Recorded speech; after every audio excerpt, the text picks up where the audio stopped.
December 21. புனித பேதுரு கனிசியுஸ். Holland நாட்டில் நிஜ்மெகன் பகுதியில் வாழ்ந்த ஜேக்கப் கனீஸ் எஜிடிலா வான் ஹௌவேனிக்கன் பெற்றோருக்கு கிபி 1521 மே 8 பிறந்தார் பேதுரு கனிசியுஸ். ஜெர்மன் நாட்டின் கொலோன் பல்கலைக்கழகத்தில் சட்டம் பயின்ற இவர் இயேசு சபையின் அருட்குரு பேதுரு ஃபேபரை சந்தித்து ஆன்மீக தெளிவு பெற்றார். ஹாலந்து மண்ணின் முதல் நபராக இயேசு சபையில் சேர்ந்த கனிசியுஸ் கிபி 1546 குருவாக அருட்பொழிவு பெற்றார். அலெக்சாந்திரியா நகர் புனித சிரில் மற்றும் புனித பெரிய கிரகோரியாரின் படைப்புகளை நூல் வடிவில் கொண்டு வந்த கனிசியுஸ் ஆக்ஸ்பெர்க் ஆயரின் ஆலோசகராக பணி செய்தார்.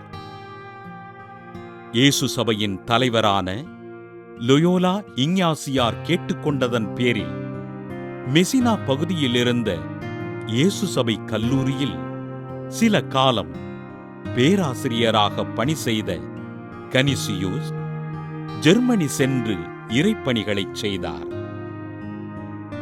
வியன்னா பகுதியில் குரு மடத்தினையும் கல்விச் சாலைகளையும் கட்டி எழுப்பிய கனிசியுஸ் இறையியல் கருத்துக்களையும் திருச்சபையின் போதனைகளையும் எடுத்துரைத்தார்.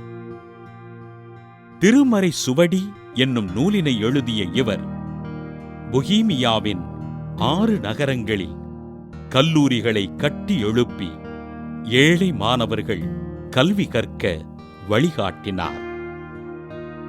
மறையுறையில் சிறந்து விளங்கி திருத்தந்தை, ஆயர்கள், குருக்கள், பேரரசர்கள் மற்றும் பொதுமக்களுக்கு தன் கடிதத்தின் வாயிலாக ஆறுதலையும் ஆலோசனைகளையும் வழங்கிய அருட்தந்தை பேதுரு கனிசியுஸ் கிபி 1597 டிசம்பர் 21 விண்ணகமடைந்தார்.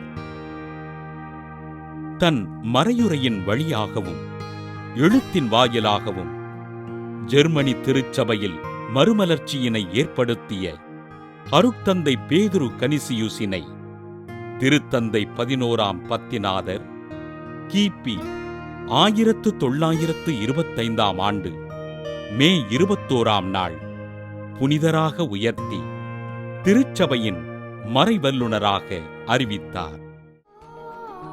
கத்தோலிக்க அச்சகங்களின் பாதுகாவலராக விளங்கும் புனித பேதுரு கனிசியுஸ் திருவிழாவினை கொண்டாடுகின்ற நாம் அச்சகங்களில் பணி செய்வோருக்காகவும் அவர்களின் குடும்பங்களுக்காகவும் ஆண்டவரிடம் ஜெபிப்போம்.